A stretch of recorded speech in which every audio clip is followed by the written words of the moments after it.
விசேட அதிதியாக வருகை தரவிருக்கும் மக்களின் தலைவன் எமது ஜனாதிபதி இன்னும் சற்று வேளையிலே இந்த மண்டபத்திற்கு வருகை தரவிருக்கின்றார். வருகை தந்து கொண்டிருக்கும் எமது அன்பிற்கும் பெரும் மதிப்பிற்கும் உரிய எமது ஜனாதிபதி அன்றாகுமார் திசாநாயக்க தோழர்களை நாங்கள் இங்கு வரவேற்றவர்களாக உலகம் என்னும் தேருக்கு உழவனே அச்சாணி ஏறெடுத்து அவன் உழுதால் எம் நாட்டில் பஞ்சமில்லை. ஹலோ கைஸ், நான் தான் அவங்க ஜேகே ப்ளாக். இன்றைக்கான வீடியோ என்ன பார்க்க போகிறேன்டா, நம்மட இலங்கையின் ஜனாதிபதி அனுரகுமார திசாநாயக்க அவர்கள் நம்மட மட்டக்களப்புக்கு வராரு. அவரை பார்க்குறதுக்கு தான் நாங்களும் வந்திருக்கோம். எங்கன்னு பார்த்தீங்கன்னா காந்தி பூங்காவுக்கு தான் வராரு. நிறைய செக்கிங்லாம் பண்ணி போட்டு வந்திருக்கோம். அப்படி அங்கே பார்த்தீங்கன்னா மேடையில் நிறைய பேர் கழிச்சு கொண்டிருக்காங்க. ஜனாதிபதியாக பார்க்குறதுக்கு நானும் அவங்களும் ரொம்ப ஆர்வலோட பார்த்து கொண்டிருக்கோம். அதோட நம்ம சேனல்காரன் புதுசாக வந்துருக்கு. நம்ம சேனலை சப்ஸ்கிரைப் பண்ணிட்டு வீடியோ ஃபுல்லாக பாருங்க கைஸ். அப்படியே நம்ம சேனலை சப்ஸ்கிரைப் பண்ணி விட்டுருங்க கைஸ்.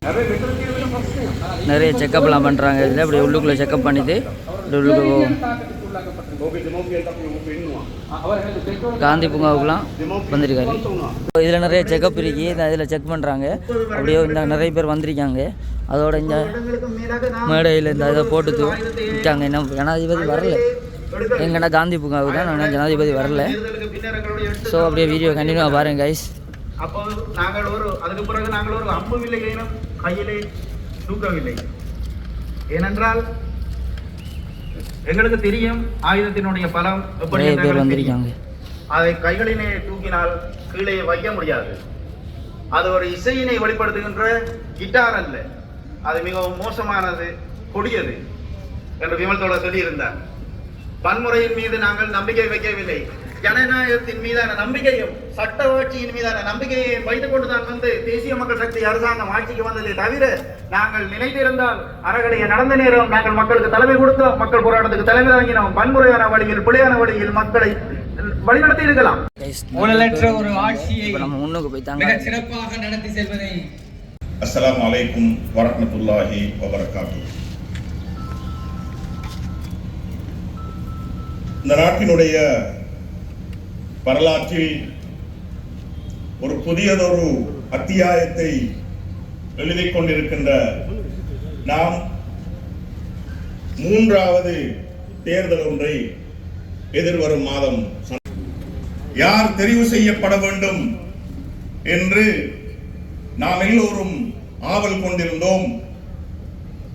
அது எங்களுக்காக அல்ல, இந்த நாட்டிற்காக, இந்த நாட்டிலே வாழ்கின்ற மக்களின் எதிர்காலத்திற்காக ஒரு புதிய தலைவன் இந்த நாட்டிற்கு தேவைப்பட்டான். அந்த தலைவனை இந்த நாட்டின் தேசிய மக்களோடு சேர்ந்து மட்டக்களப்பு மாவட்ட மக்களாகிய நாங்களும் தேர்ந்தெடுத்தோம். அந்த தலைவன் அந்த வெற்றிக்கு பின்னால் இன்னும் சற்ற நேரத்தில் எங்களுக்கு முன்னால் வந்து அமர இருக்கின்றார். ஏன் அந்த தலைவனை தெரிவு செய்தோம்? இந்த நாடு உலகத்திலே இருக்கின்ற மிகப்பெரிய வளங்களை கொண்ட ஒரு அருள்பாலிக்கப்பட்ட பூமி. ஆனால் இந்த பூமியை ஊழல்வாதிகளும் ஆண்டதன் விளைவு நாம் எல்லோரும் வீதிகளிலே இரவிரவாக பெட்ரோலுக்காகவும் இதற்காகவும் கண்விழித்து காத்து கிடக்க வேண்டிய மிக இக்கட்டான நிலைமைக்கு நம்மை தள்ளினார்கள். வறுமைப்பட்ட கிராமங்களில் எல்லாம் நுண் உதவி திட்டங்கள் என்ற பெயரில் நம் மீது திணிக்கப்பட்ட முதலாளித்துவ பொருளாதாரத்தின் ஆதிக்கத்தால் நமது சகோதரிகள் இரவோடு இரவாக தற்கொலை செய்து கொண்டு தூக்கிட்டு தொங்கிய இந்த நாட்டிலேயே ஆக கூடுதலான தற்கொலை நிகழ்ந்த மாவட்டமாக பதிவு செய்கின்ற மிகவும் அவலம் நிறைந்த ஒரு சூழலுக்கு இந்த மாவட்டத்தை இந்த நாட்டிலே பொருளாதார சுரண்டல் கொண்டு வந்து பாட்டியது. அப்படியான ஒரு சூழலில் தான் நாம் இந்த நாட்டிற்கு ஒரு புதிய தலைவனை தேர்ந்தெடுத்தோம்.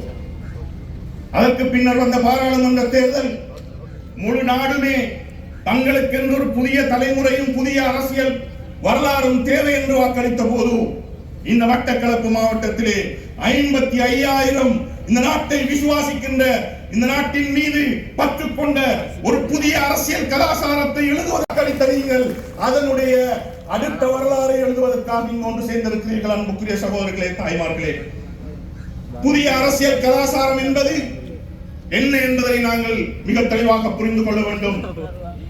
இங்கிருக்கிறதற்கு அவர்கள் இந்த தேர்தலில் களம் நிற்கவில்லை. இந்த களத்திற்கு அவர்கள் வள செய்து கொண்டிருக்கின்றார். நான் ஏன் இதனை சொல்கிறேன் என்றால், இத்தனை காலம் நமது வரிப்பணத்தை ஏப்பமிட்டு சுரண்டி வாழ்ந்த இந்த அரசியல் கலாச்சாரத்தை இல்லாதொழிப்பதற்கு மக்களாகிய நாங்கள் முன்வந்தால் அதனுடைய விளைவை 100% அனுபவிப்ப போவது நாங்கள் தான் அன்புக்குரிய சகோதரர்களே. எனவேதான் மேல் மட்டத்திலிருந்து நாங்கள் உருவாக்கி வந்திருக்கின்ற இந்த ஆட்டத்தை கீழ் மட்டம் வரைக்கும் கொண்டு வந்து சேர்க்க வேண்டுமாக இருந்தால் எவ்வாறான ஏமாற்று அரசியலை செய்தார்கள் என்பதற்கு ஒரே ஒரு உதாரணத்தை சொல்ல விரும்புகின்றேன். காத்தான்குடி நகர சபைக்கு குப்பை கொட்டுவதற்கு உலகத்திலேயே அரசாங்கத்திற்கு மக்கள் பணம் கொடுத்து காணி வண்டி கொடுத்திருப்பார்களாக இருந்தால் அது காத்தான்குடி மக்கள் மட்டும்தான். எப்படி கேவலமான ஒரு அரசியல்! ஆனால் துவிச்சக்கர வண்டியிலே அரசியலுக்கு வந்த ஹிஸ்புல்லா இந்த நாட்டிலே கோடீஸ்வரர்கள் மிக முக்கியமான ஒரு கோடீஸ்வரன். ஆனால் குப்பை கொட்டுவதற்கு தன்னுடைய மக்களுக்கு தான் இருந்த அரசாங்கத்தில் ஒரு துண்டு நிலத்தை பெற்றுக் கொடுப்பதற்கு கூட வக்கில்லாத அரசியல்வாதிகள் இன்று இரவிரவாக அரசியலை தூக்கிக் கொண்டு பேரித்தம்பளத்தை தூக்கிக் கொண்டு மக்களுடைய வாக்குகளை கொள்ளையடிப்பதற்காக நள்ளிரவிலே தேர்தல் பிரச்சாரங்களில் ஈடுபட்டுக் கொண்டிருக்கின்றார்கள். எனவேதான் இவ்வாறான மோசமான அரசியல்வாதிகளை மீண்டும் கீழிருந்து வீட்டுக்கு அனுப்புகின்ற அந்த பணியை செய்கின்ற நாள் நமக்கு முன்னே இருக்கிறது. அன்புக்குரிய சகோதரர்களே, இந்த நாட்டிலே நாங்கள் இந்த நாட்டுடைய பன்மைத்துவத்தை அங்கீகரித்துக் கொண்டு நமது சமய கலாச்சார தனித்துவங்களை பாதுகாத்துக் கொண்டு நமது அடையாளங்களை பாதுகாத்துக் கொண்டு நமது கலாச்சார விழுமியங்களை பாதுகாத்துக் கொண்டு ஒரே தேசமாக முன்னோக்கி செல்வதற்கு நாம் எல்லோரும் ஒரு ஐக்கியப்பட்ட மட்டக்களப்பை கட்டியெழுப்ப வேண்டிய தளப்படம் இருக்கிறது. ஐக்கியப்பட்ட மட்டக்களப்பை கட்டியெழுப்புவதானால் அத்தனை அங்கிருக்கிற மாநகர சபை, பிரதேச சபை, நகர சபைகள் அத்தனையும் நாம் கைப்பற்றியே ஆக வேண்டும். அன்புக்குரிய தாய்மார்களே, சகோதரிகளே, அதனை நாம் செய்யாது விட்டால் மிக மோசமாக ஊழல் நடக்கின்ற, மிக மோசமாக சுரண்டல் நடக்கின்ற அரசியல்வாதிகளின் அடிவருடிகளை கொண்டு நிரப்பப்படுகிற ஒரு இடமாக இருப்பது இந்த உள்ளூராட்சி மன்றங்கள் தான். இங்கிருந்துதான் அத்தனை ஊழல்களும் தொடங்குகின்றன. அந்த ஊழல்களை நாம் நிறுத்த வேண்டுமாக இருந்தால் அதற்கு இந்த தேர்தலிலே நாம் மிக தீர்க்கமான ஒரு முடிவை எடுக்க வேண்டும்.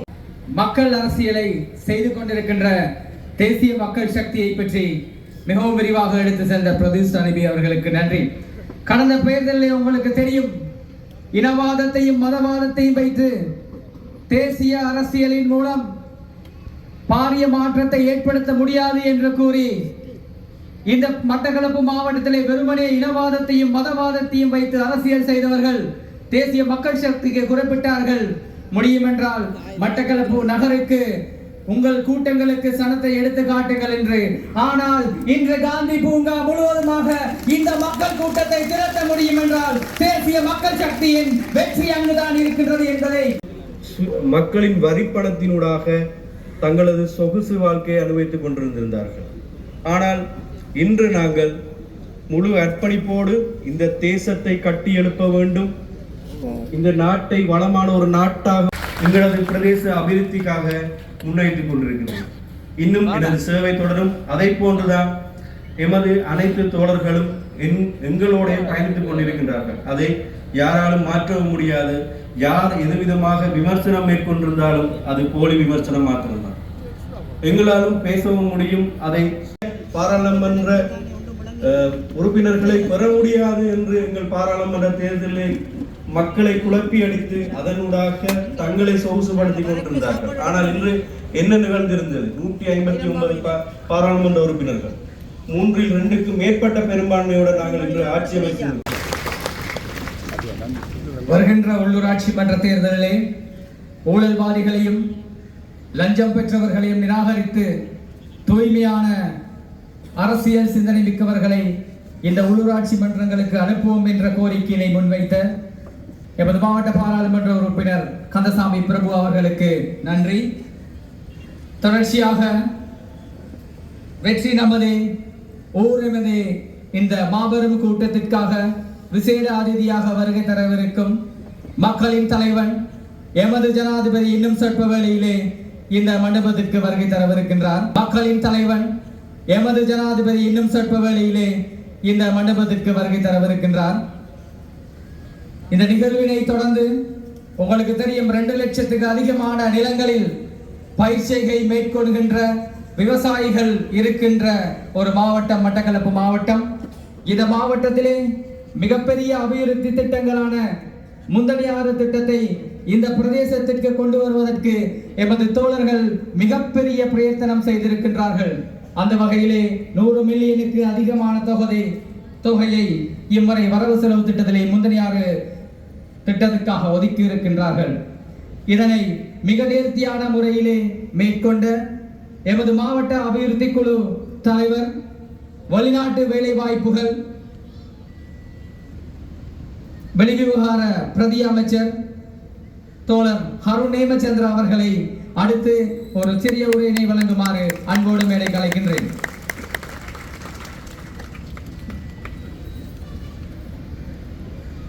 இங்கு வீட்டிற்கும் மதகுமார்களே, அதுபோன்று தேசிய மக்கள் சக்தியின் சார்பில் இந்த மேடையில் அமர்ந்திருக்கும் நமது அன்பிற்கினிய தோழர்களே, அதுபோன்று இன்று இந்த மட்டக்களப்பு மாநகரில் ஒரு புதிய அரசியல் கலாச்சாரத்தின் அம்சமாக நாங்கள் நமது உள்ளூராட்சி சபைகளிலும் நாங்கள் நமது அதிகாரங்களை நிச்சயமாக கைப்பற்ற நாங்கள் கடமைப்பட்டிருக்கின்றோம்.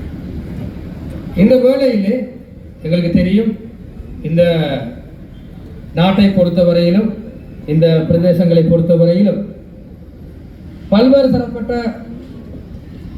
இந்த வேளையிலே எமது இந்த பொதுக்கூட்டத்திற்காக இங்கு வருகை தந்து கொண்டிருக்கும் எமது அன்பிற்கும் பெரும் மதிப்பிற்கும் உரிய எமது ஜனாதிபதி அனுரகுமார் திசாநாயக்க தோழர்களை நாங்கள் இங்கு வரவேற்றவர்களாக எங்கே உங்கள் கரகூட்டம் எமது அன்பிற்கும் பெரும் மதிப்பிற்கும் எமது ஆதரவிற்கும் உள்ளான எமது அனுரகுமார் திசாநாயக்க தோழர்களே, இங்கு உங்களை நாம் இந்த மண்ணில் நாங்கள் அன்பாகவும் ஆதரவாகவும் மிகவும் மகிழ்ச்சியாகவும் நாங்கள் உங்களை வரவேற்க நாங்கள் கடமைப்பட்டுக் கொண்டிருக்கின்றோம்.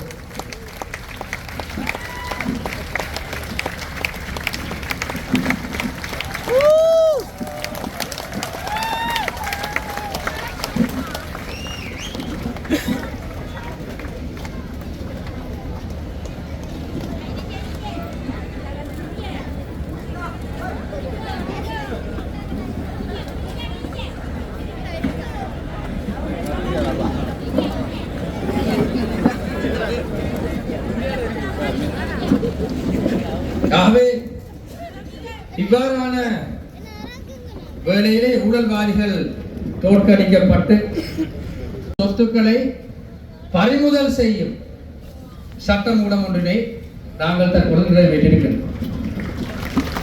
அது மிகவும் முக்கியமான சட்டமூலம். அது ஒரு புறம் இருக்க, இந்த தேசிய மக்கள் சக்தியின் வெற்றிக்கு பின்னர் சில பல ஊழல்வாதிகளின் அவர்களுக்காக முகநூல் உட்பட பல்வேறு தரப்பட்ட விடயங்களில் எழுதி கொண்டிருக்கும் பலருக்கு இன்றைக்கும் சில பல நபர்களுக்கு சில சிக்கல்கள் ஏற்பட்டிருக்கின்றது. காரணம் என்னென்று சொன்னால், அந்த ஊழல்வாதிகளுக்கு எமது தேசிய மக்கள் சக்தியின் ஆட்சியில் அமைச்சு பதவிகள் வழங்கப்படவில்லை என்கின்ற அந்த ஆதங்கம், அந்த குற்றச்சாட்டு தொடர்ந்து முன்வைக்கப்பட்ட வண்ணம் இருக்கின்றது. நான் உங்களிடம் கேட்கின்றேன், தேசிய மக்கள் சக்தியின் அமைச்சரவையில் அந்த ஊழல்வாதிகளுக்கு நாங்கள் அதிகாரம் வழங்க வேண்டுமா இல்லையா? அவர்களுக்கு நாங்கள் வழங்க வேண்டுமா இல்லையா? ஆகவே மக்களது ஆணை இதுதான், மக்கள் எதிர்பார்ப்பது இதுதான். ஆனால் துரதிர்ஷ்டவசமாக அவர்களது கைகூலிகள், அவர்களது எந்த விதமான அடிப்படையும் இல்லாமல் அவர்களுக்காக எழுந்தவர்கள் வைக்கும் குற்றச்சாட்டுகள் தொடர்பாக நாங்கள் எந்த விதத்திலும் அதுக்கு செவிமடுக்க தேவையில்லை. மாறாக கடந்த சில தினங்களுக்கு முன்னர் இந்த விவாத வேளையிலே நான் ஒரு விடயத்தினை பேசியிருந்தேன். அதாவது ஷாப்பிங் பேக்கில் பொருட்களை கொண்டு வந்து கொழும்புக்கு வந்து அரசியல் மூலமாக பணம் சம்பாதித்தவர்கள் என்ற விடயத்திலே நான் அங்கு கோடிட்டு காட்டிருந்தேன். இதை யாராவது நேர்மையாக தொழில் முயற்சி மூலமாக தனது வியாபார உத்திகள் மூலமாக செல்வம் சேர்த்திருந்தார்கள் என்று சொன்னால் அவர்களுக்காக நாங்கள் சொன்ன விடயம் அல்ல. அது அவர்களது கட்டித்தனம், அது அவர்களது திறமை. அவ்வாறான தொழில் முயற்சியாளர்களை நாங்கள் வரவேற்கின்றோம். ஆனால் மக்கள் மத்தியிலே வந்து இனவாதத்தை பேசி மக்கள் மத்தியிலே பல்வேறு தரப்பட்ட துண்டாடல்களை மேற்கொண்டு அரசியல் மேடைகளிலே பல்வேறு சந்தர்ப்பங்களிலே பேரம் பேசும் அரசியல் என்ற போர்வையில் அவர்கள் சொத்து சேர்த்திருந்தார்கள் என்று சொன்னால் அவர் எந்த ஷாப்பிங் பேக்கில் பொருள் எடுத்துக்கொண்டு போய் பணக்காரனாக வந்தாலும் பிரயோசனம் இல்லை. தேசிய மக்கள் சக்தியின் ஆட்சி காலத்தில் நிச்சயமாக அவர்களுக்கான விசாரணைகள் மேற்கொள்ளப்படும், எந்த விதமான மாற்றங்கள் இல்லை. ஆகவே இவ்வாறான விடயங்கள் மூலமாக யாராவது நபர்கள் தனிநபர் தாக்குதல் என்ற விடயத்தினை முன்வைத்து அந்த தாக்குதல்கள் தங்களுக்கு இடம்பெற்றிருக்கும் என்று சொன்னார்கள் என்று சொன்னால் நிச்சயமாக அவை போலியானவை, அவை தோற்கடிக்கப்பட வேண்டியவை. நாங்கள் நிச்சயமாக எந்த நிபந்தனையும் இல்லாமல் அந்த விமர்சனங்களை நாங்கள் தோற்கடிப்போம். இந்த ஊழல், மோசடி, ஆயுதக்குழு, இனவாதிகள் உள்ளிட்ட பல்வேறு தரப்பட்ட நபர்களையும் தோற்கடித்த வண்ணம் இன்று ஒரு மிகவும் சிறப்பான, மிகவும் நேர்மையான, மிகவும் நேர்த்தியான இந்த பயணத்தை நாங்கள் சென்று கொண்டிருக்கின்ற வேளையிலே இந்த அவதூறுகளுக்கு நாங்கள் எந்த வகையிலும் நாங்கள் பயப்பட போவதும் இல்லை. நாங்கள் எந்த வகையிலும் நாங்கள் மனம் தளரப் போவதும் இல்லை.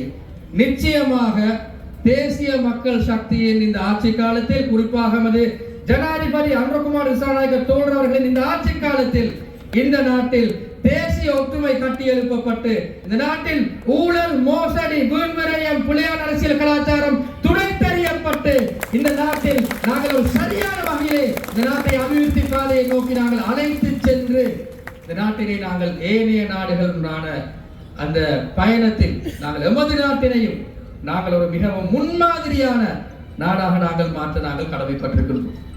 ஆகவே நாங்கள் ஒரு மிகவும் உறுதியான ஆட்சியாக நாங்கள் எதிர்வரும் தேர்தலிலும் நாங்கள் கட்டி அமைப்போம் என்று கூறிக்கொண்டு நான் விடைபெறுகின்றேன். நன்றி, வணக்கம்.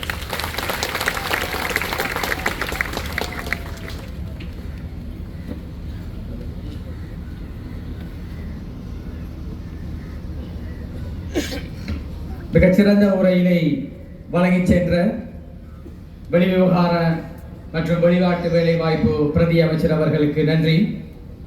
தொடர்ச்சியாக ஒரு பாடலினை செவிமடுப்பதற்கு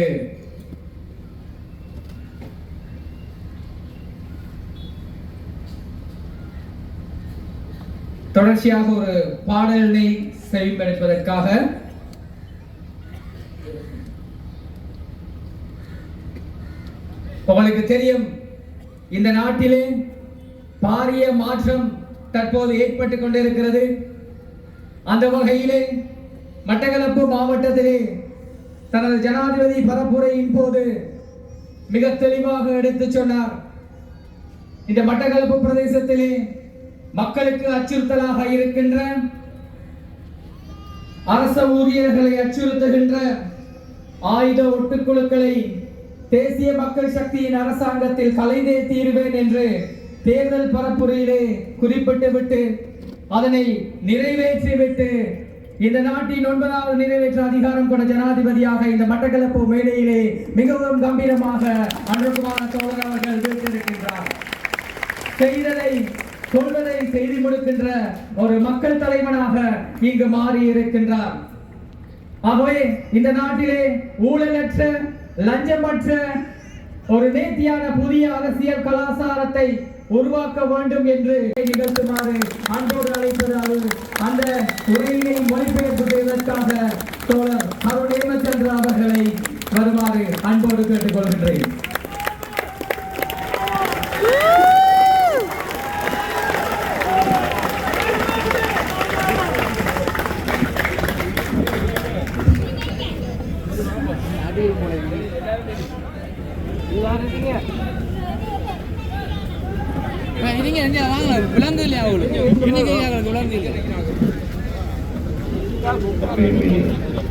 සබානන්ද සහෝදරයා අපිට හැම වෙලාවෙම අමාරු කාලයක් ඉතින් ඔබ දැක්ක දැන් ඉන්න සෝද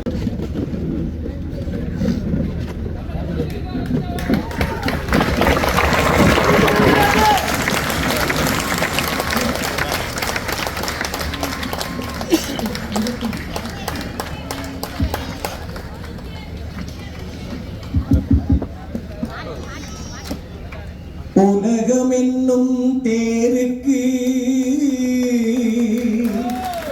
உழவனே அச்சாணி ஏறெடுத்து அவன் உழுதால் எம் நாட்டில் பஞ்சமில்லை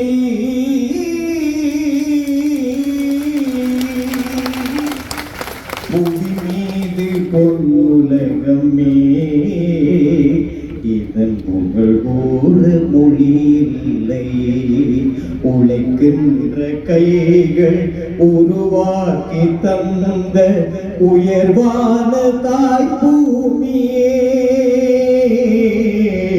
உயர்வான தாய் பூமியே மணியாக மிளிர்கின்ற நம் தேவின் ஒளி என்றும் மங்காத நிலை தோன்றணும் ஒரு கூரை தூணாக பல கொண்டு நிலை நின்று ஒன்றாக அதை தாங்கணும் உழைக்கின்ற கைகள் உருவாக்கி தந்த உயர்வான தாய் பூமியே எங்கள் உயர்வான தாய் பூமியே மே அப்பகே மௌ பூமியை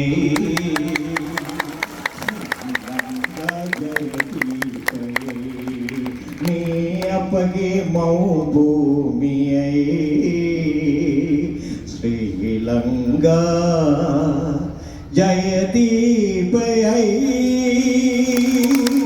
श्रीलंका जयदीपयै श्रीलंका जयदीपयै ගරු ජනාධිපතිතුමනි මට අවසර විනාඩියක් විතර මට කතා කරන්න கிழக்கில் வாழ்கின்ற தமிழ் முஸ்லிம்கள் மக்கள் எல்லாரும் ஒன்று சேர்ந்து இந்த தேர்தலில் எங்களுடைய சகோதரர் அதிமேன்மை மேங்கி ஜனாதிபதி அவர்களுக்கு உங்களோட பலத்தை கொடுப்பீர்கள் என்று நான் நம்புகிறேன்.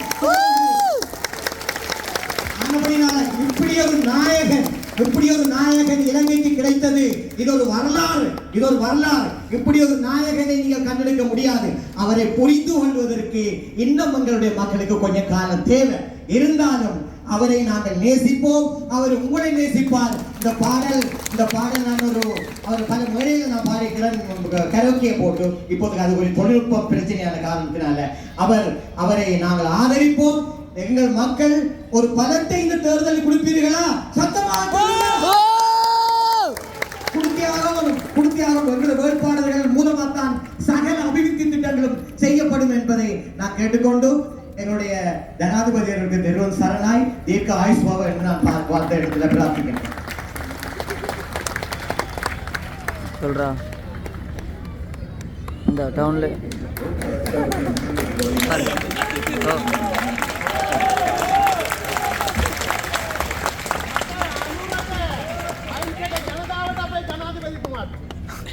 ගෞරවනීය අපේ හාමුදුරුවෝ වහන්සේලාගේ මවලීතුමන්ලාගේ අපේ කුරුක්කල්තුමාගේ අපේ පියතුමන්ලාගේ අවසරයි.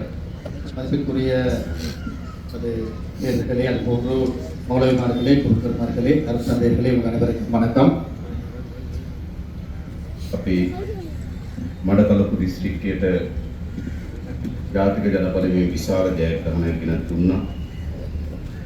மட்டக்களப்பு மாவட்டத்தில் தேசிய மக்கள் சக்திக்கான ஒரு பாரிய வெற்றி இருக்கின்றது. පෞගේ මහමැතිවරණදී අපේ කන්දසාමි ප්‍රභූ සහෝදරයා ඔගොල්ලෝ മന്ത്രിවරයෙක් කරේට තෝරාපත් කරලා පාර්ලිමේන්තුවට එවුවා. கடந்த பார்லிமெண்ட் தேர்தலில் நமது கந்தசாமி பிரபு அவர்கள் பாராளுமன்ற உறுப்பினராக தெரிவு செய்யப்பட்டிருக்கின்றார். ඒ පිළිබඳ පළමුවට විශ්වාස කරනවා. அதற்காக நாங்கள் முதற்கண் நன்றிகளை தெரிவித்துக் கொள்கிறோம்.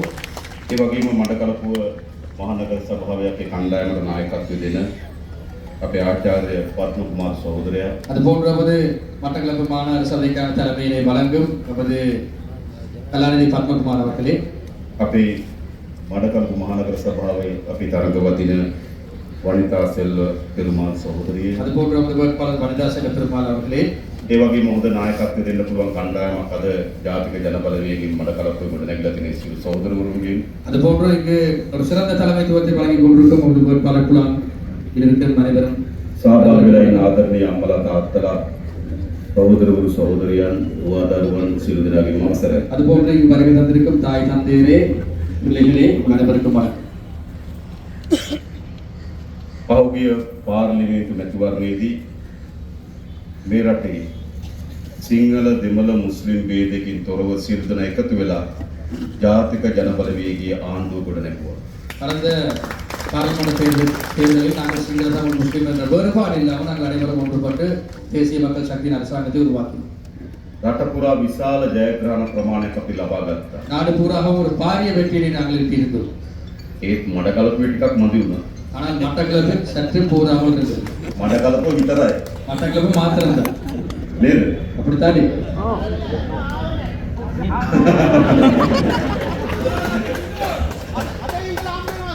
ඒක ඇත්ත. ඒ කියන්නේ අපි ගිය සැරේ පාර්ලිමේන්තු මැතිවරණයේදී අපි රට පුරා ගියත් අපිට මඩකලපුවට එන්න බැරුණා සහෝදර කිව්වා වගේ. அதுபோல் நீங்கள் கூறியது போன்று நாங்கள் கடந்த தேர்தலில் அனைத்து மாவட்டங்களுக்கு நாங்கள் சென்றதால் நீங்கள் கூறியது போன்று நாங்கள் மட்டக்களப்புக்கு வர முடியாமல் இருந்தது. ඔන්න දැන් ආවා. இப்போ நான் வந்துட்டேன். එහෙනම් දැන් මේයි 6 මොකක් වෙයිද? அப்படி என்றால் மே 6ஆம் தேதி என்ன நடக்கப் போகின்றது? හා? ජයවා. ඔව්. මේයි 6 වෙනිදා මේ නගර සභා ප්‍රාදේශ සභා මැතිවරණයේදී මේ මඩකලපුවේ විශාල ජයග්‍රහණයක් ජාතික ජනබලවේගය ලබා உள்ளாட்சி சபை தேர்தலில் மட்டக்களப்பு மாவட்டத்திலும் தேசிய மக்கள் சக்திக்கு ஒரு பாரிய வெற்றி தேவைப்படுகிறது. අපේ රටේ දේශපාලනය උරුම වෙලා තිබුණු ඉතිහාසයේ බෙදුණු අයට, බෙදන අයට அதாவது நமது நாட்டின் அரசியல் பிரிப்பவர்களுக்கே உரித்தாக இருந்தது. ජාතිවාදී ලෙස බෙදනවා, இனவாதமாக பிரிப்பார்கள், ආගම්වාදී ලෙස බෙදනවා, மதவாத ரீதியில் பிரிப்பார்கள், පළාත් අනුව බෙදනවා. பிரதேச அடிப்படையில் பிரிப்பார்கள். ඒවා ඉතිහාසය. அது வரலாறு. පහුගිය මහමැතිවරණයෙන් පස්සේ මොකක්ද උනේ? கடந்த பொது தேர்தலில் பின்னர் என்ன நடந்தது? ඒ බෙදුණු දේශපාලන මුළුමනින්ම අහෝසි වුණා. அந்த பிரிக்கும் அரசியல் முற்றுமுழுதாக தோல்வி அடைந்தது. වෙනදා කොහොමද සිද්ධ වෙන්නේ? முன்பு என்ன நடந்தது? නැගෙනහිරින් තෝරනවා, නැගෙනහිර පළාතේ ජන පක්ෂවල නායකයෝ. அதாவது கிழக்கை சேர்ந்தவர்களை தெரிவு செய்வார்கள். උතුරෙන් තෝරනවා, දෙමළ පක්ෂවල නායකයෝ. வடக்கில் தமிழ் கட்சிகளின் தலைவர்களை தெரிவு செய்வார்கள். දකුණෙන් තෝරනවා, සිංහල පක්ෂවල නායකයෝ. தெற்கில் சிங்கள கட்சிகளின் வேட்பாளர்களை தெரிவு செய்வார்கள். හැබැයි පහුගිය මහමැතිවරණයේදී මොකක්ද උනේ? ஆனால் கடந்த தேர்தலில் என்ன நடந்தது? උතුරෙනුත්, வடக்கிலும் දකුණෙනුත්, தெற்கிலும் නැගෙනහිරිනුත් கிழக்கிலும் තේරුවේ එක දේශපාලන ව්‍යාපාරයයි ඒ ජාතික ජනබලවේගය විතරයි. தெரிவு செய்த ஒரே அரசியல் கட்சியை அது தேசிய மக்கள் சக்தி மாத்திரம். ඒ කියන්නේ අපි එකතු වීමේ පියවර තිබුවා මහමැතිවරණයේදී. ஆகவே நாங்கள் ஒன்றுபடுத்தும் செயற்பாட்டினை நாங்கள் ஆரம்பித்திருந்தோம். වෙනදා ඡන්ද කියලා කියන්නේ අපි බෙදනවා. முன்பு தேர்தல் காலங்களில் மக்களை பிரிப்பார்கள். දැන් ඡන්ද කියලා කියන්නේ ජනතාව එකතු කරනවා. தற்பொழுது தேர்தல் என்று சொன்னால் மக்களை ஒன்றுபடுத்துவது. එහෙම නෙවෙයිද? அப்படி இல்லையா? ආයේ අපේ රටේ බෙදුණු දේශපාලනයට ඉඩ දෙනවද? இனிவரும் காலங்களில் எங்கள் நாட்டில் பிரிவினை அரசியலுக்கு இடம் கொடுப்பீர்களா? බෙදන දේශපාලනයට ඉඩ දෙනවද? பிரிக்கும் அரசியலுக்கு இடம் கொடுப்பீர்களா? ඒක ඉතිහාසය. அது வரலாறு. අනාගතයේ තියෙන්නේ எதிர்காலத்தில் இருப்பது එකතු කරන දේශපාලනයට, ஒன்றுபடுத்தும் அரசியல், එකතු වෙන දේශපාලනයට. ஒன்றுபடும் அரசியல். අන්න ඒක තමයි ජාතික ජනබලවේගය. அதுதான் தேசிய மக்கள் சக்தி அரசியல். මම ඊයේ සමන්තුරේ ගියා. நான் நேற்று சம்மாந்துறைக்கு சென்றிருந்தேன், අක්කරපත්තුවේ ගියා. அக்கரைப்பாட்டுக்கு சென்றிருந்தேன். විශාල ප්‍රසාදයක් සහ බලාපොරොත්තුවක් මුස්ලිම් ජනතාව තුළ පෙරගෙන ஒரு තිබෙනවා. பாரிய எதிர்பார்ப்பும் வரவேற்பும் முஸ்லிம் மக்கள் மத்தியில் අද இருக்கின்றது. මෙතන இங்கே දෙමළ සහෝදර සහෝදරියන්, தமிழ் சகோதர சகோதரிகள், සිංහල සහෝදර සහෝදරියන්, சிங்கள சகோதர சகோதரிகள், මුස්ලිම් සහෝදර සහෝදරියන් முஸ்லிம் சகோதர சகோதரிகள் මේ සියලු දෙනා එක තැනකට ඇවිල්ලා තියෙනවා. அனைவரும் ஒன்றாக இருக்கின்றீர்கள். අපේ හාමුදුරන් වහන්සේ වැඩ සිටිනවා. நமது இக்குகள் இருக்கின்றீர்கள். අපේ මෞලතුමා සහභාගී වෙලා ඉන්නවා. நமது மௌலவி இருக்கின்றார். අපේ කුරුක්කල්තුමා සහභාගී වෙලා තියෙනවා. நமது குருக்கள் இருக்கின்றார். අපේ පියතුමාලා සහභාගී වෙලා තියෙනවා. நமது அருட்தந்தை இருக்கின்றார். එම සමගි රටක් නෙවෙයි අපිට ඕන. இவ்வாறான ஒற்றுமைப்படுத்தப்பட்ட நாடுகள் நான் உங்களிடம் கேட்கின்றேன். මෙතන එක අපි අවසන් කරන්න ඕනේ නැද්ද? பிரிக்கும் அரசியலை முடிவுக்கு கொண்டு வர வேண்டாமா? දැන් මෙතන දේශපාලන ඉවරයි. இப்பொழுது பிரிக்கும் அரசியல் முடிந்தது. අපි දැන් එකතු වෙලා ඉන්නේ. நாங்கள் தற்பொழுது ஒன்றுபட்டிருக்கின்றோம். මම 17 වෙනිදා යාපනයට යනවා. நான் 17ஆம் தேதி මන්නාරමට යනවා. யாழ்ப்பாணத்துக்கு செல்கின்றேன். එහි ප්‍රදේශ ජනතාව මුණ ගැහෙනවා. மன்னாருக்கு செல்கின்றேன். அங்குள்ள மக்களை අද சந்திக்கின்றேன். දකුණ නැගෙනහිර වේදිකින් තොරව සියලු ජනතාවගේ බලාපොරොත්තු සහ අපේක්ෂාව ජාතික ජනබලවේගයේ මාලිමාව. இது வடக்கு தெற்கு கிழக்கு என்ற வேறுபாடு இல்லாமல் இந்த மக்களின் எதிர்பார்ப்பு ஆனால் ஆங்காங்கே අර පැරදුණු ජාතිවාදී බලවේග අසාර්ථකුණු ආගම්වාදී බලවේග නැවත විවිධාකාරයෙන් නැගෙනහිර උත්සාහ කරමින් ஆனால் තියෙනවා. ஆங்காங்கே இந்த தோல்வியுற்ற இனவாத மதவாத அந்த சக்திகள் தற்பொழுது தலை தூக்க முயற்சிக்கின்றன. එක්ක කෝවිලක් පිළිබඳ ප්‍රශ්නයක් පටලවා ගන්නවා. ஒன்று கோவில் சம்பந்தப்பட்ட பிரச்சனையாக இருக்கலாம், එක්ක පන්සලක් පිළිබඳ ප්‍රශ්නයක් පටලවා ගන්නවා. இல்லாவிட்டால் பன்சல் தொடர்பான பிரச்சனையாக இருக்கலாம், එක්ක ඉඩමක් පිළිබඳ ප්‍රශ්නයක් පටලවා ගන්නවා. இல்லாவிட்டால் காணி தொடர்பான பிரச்சனையாக இருக்கலாம். පටලවාගෙන යලි மீண்டும் சிக்கிக்கொண்டு ජාතිවාදී දේශපාලන හිසවසන උත්සාහ කරනවා. இனவாத அரசியலை தலை தூக்குவதற்கு முயற்சிக்கின்றார்கள். පන්සලක ප්‍රශ්නයක් තියෙනවා නම් பன்சல் தொடர்பான பிரச்சனை இருக்கும் என்றால் ආමුදුරන් වහන්සේලායි நமது சிக்குமார்கள் ගමේ පුරවැසියන්ට මේ ප්‍රශ්නේ බේර ගන්න පුළුවන්. மக்களுடன் சேர்ந்து அந்த பிரச்சனையை தீர்க்க முடியும். කෝවිලක ප්‍රශ්නයක් තියෙනවා නම් கோவில் சம்பந்தப்பட்ட பிரச்சனை இருக்கும் කෝවිලේ என்றால் පූජකතුමන්ලායි அந்த பூசகர்மார் ගමේ ජනතාවට මේ ප්‍රශ්නේ විසඳ ගන්න පුළුවන්. மக்களுக்கு முடியலான பிரச்சனையை தீர்த்து வைக்க முடியும். එහෙම නෙවෙයිද? அப்படி இல்லையா? හැබැයි මොකද කරන්නේ? ஆனால் இவர்கள் என்ன செய்கின்றார்கள்? උඩින් ඒකට දේශපාලනයක් බස්සනවා. அதற்கு மேலிருந்து அரசியலை அவர்கள் දේශපාලන பிரிக்கின்றார்கள். පිළිගන්න කරනවා. அது பிரிவினை தோற்றுவிக்கின்றது. පන්සල අපේ කියන සිංහල බෞද්ධය උසි ගන්නනවා. சிங்கள பௌத்தர்கள் பன்சல் எமது என்று அவர்கள் கோஷமளிக்கிறார்கள். පන්සල එපා කියලා දෙමළයි උසි ගන්නනවා. பன்சல் வேண்டாம் என்று தமிழ் மக்கள் எதிர்ப்பு தெரிவிக்கின்றனர். ඒක පිටිපස්සේ තියෙන ජාතිවාදී දේශපාලනය. அதற்கு பின்னால் இருப்பது இனவாத அரசியல். එහෙම නෙවෙයිද? அவ்வாறு இல்லையா? අයි ඊට දෙනවද මේ ජාතිවාදී දේශපාලනයට? நீங்கள் மீண்டும் இந்த இனவாத அரசியலுக்கு இடம் கொடுப்பீர்களா? මතක තියාගන්න ජාතික ජන බලවේගයේ ආණ්ඩුව நினைவில் வைத்துக் கொள்ளுங்கள், தேசிய மக்கள் சக்தி அரசாங்கம் ජාතිවාදයේ මුළුමනින්ම අවසන් කොට තිබෙනවා. இனவாதத்தை முற்று முழுதாக தோல்வி ජාතික සමගිය ගොඩනැගීම සඳහා අපි කටයුතු කරමින් තිබෙනවා. தேசிய ஒற்றுமையை நாங்கள் உறுதியாக கட்டியமைத்துக் கொண்டிருக்கிறோம். එහෙම රටක් අපිට ඕන. அவ்வாறு நாடு நமக்கு தேவை. විශේෂයෙන්ම விசேடமாக දැන් අපි බලය ආරම් මාස 6කට ආසන්න කාලයක් ගත වෙමින් நாங்கள் ඉන්නවා. தற்போது அதிகாரத்திற்கு வந்து 6 மாதங்களாக இருக்கின்றது. කිසි ජාතිවාදී ගැටුමක් අපේ රටේ සිද්ධ වුණා. எந்த விதமான இனவாத முரண்பாடுகள் இந்த நாட்டில் இடம்பெற்றிருக்கின்றதா? ඉස්සර මතකද? முந்தி ஞாபகம் இருக்குதா உங்களுக்கு? දිගට ගිනි තියෙනවා. திகனையில் தீ வைப்பார்கள், අලුත්ගම ගිනි තියෙනවා. அலுத்கமைக்கு தீ வைப்பார்கள், අකුරණ පල්ලියට පහර දෙනවා. அக்குர்ண பள்ளிவாசலுக்கு தாக்குதலை மேற்கொள்வார்கள், මාවනල්ලේ බුදු පිළිමයට පහර දෙනවා. மாவனல்லை புத்தர் சிலைக்கு தாக்குதல் மேற்கொள்வார்கள், සිංහල දෙමළ මුස්ලිම් ජනයා අතර ගැටුම ඇති කරනවා. சிங்கள தமிழ் முஸ்லிம் மக்களுக்கு இடையிலே பிரிவினை ஏற்படுத்துவார்கள். එහෙම දේශපාලනයක් අපේ රටේ තිබුණා. அவ்வாறான அரசியல் இந்த நாட்டில் இருந்தது. දැන් එහෙම දේශපාලනයකට දෙනවද?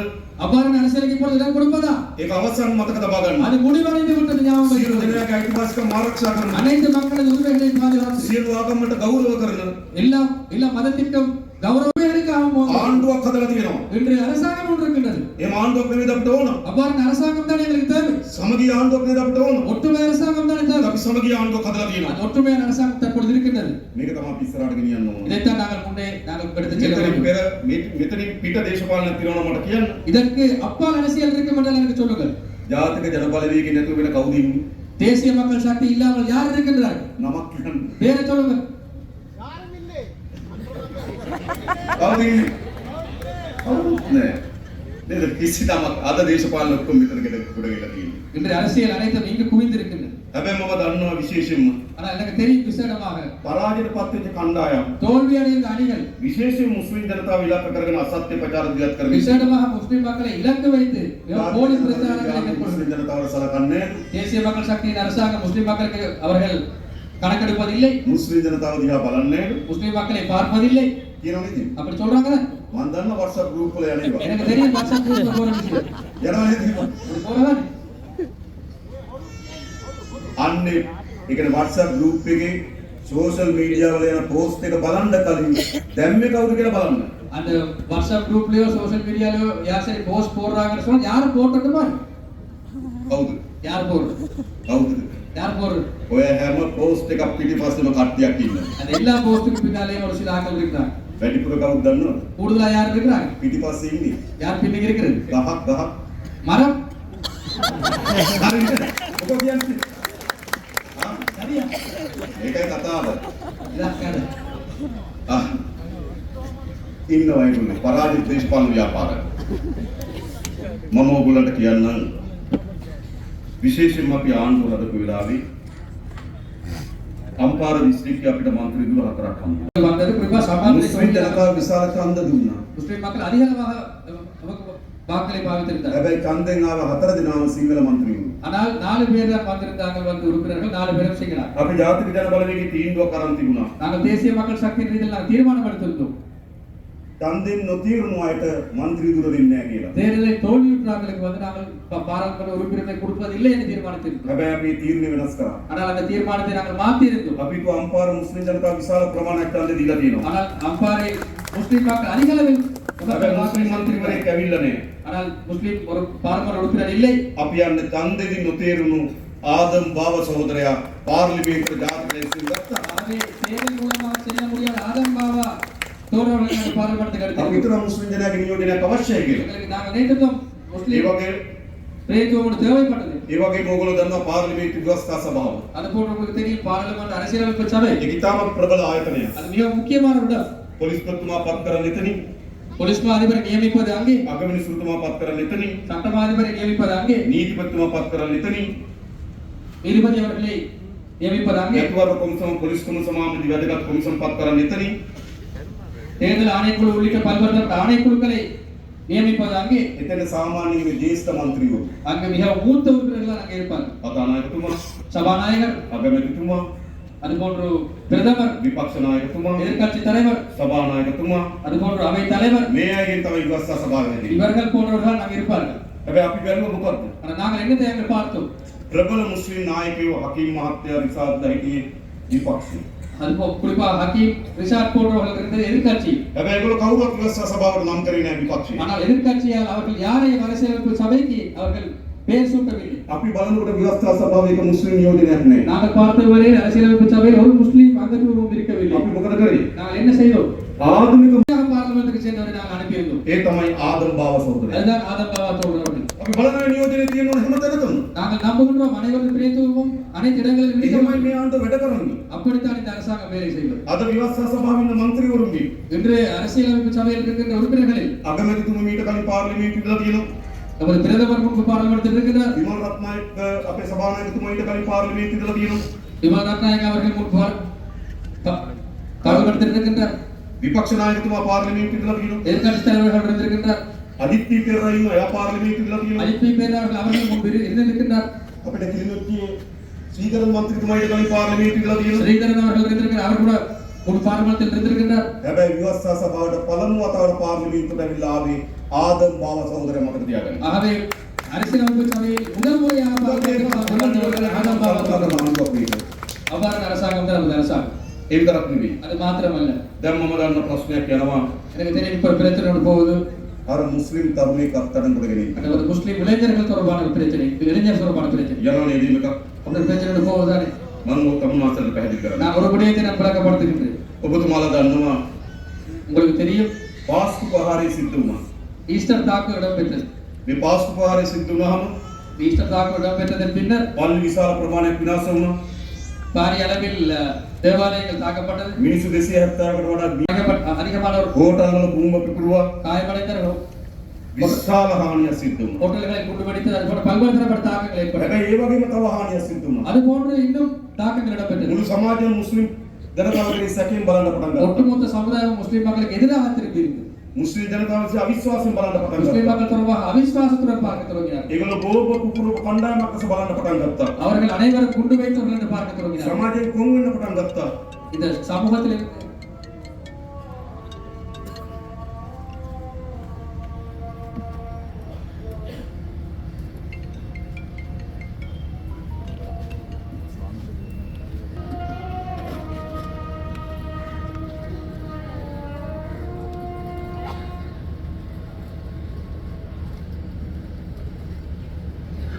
ஜனாதிபதி வந்து அதில் ஒரு வீடியோ எடுத்தாச்சு. என்னென்னு பார்த்தீங்கன்னா ரொம்ப நேரமாக வீடியோ எடுக்கல தானே, அதனால் நாங்கள் கொஞ்சம் நேரம் வீடியோ எடுத்துட்டோம். ஸோ நிறைய போலீஸ் நிறைய பாதுகாப்புலாம் வந்துருக்கு. எங்கன்னு பார்த்தீங்கன்னா காந்தி பூங்காவெலாம் வந்திருக்கோம். ஸோ இப்போ ஒரு பிரபல யூடியூபர் நம்மளோட ஆர்ஜே பிரகலநாதன் அவரை சந்திச்சுனாங்க. அவரை சந்திச்சுட்டு அப்படியே போப்புறோம் வீடியோ எடுத்து முடிஞ்சு. ஸோ கைஸ் வீடியோ பிடிச்சிருந்தா சேனலை சப்ஸ்கிரைப் பண்ணுங்கள், மறக்காம பெல் பண்ணி தொட்டுருங்க கைஸ்.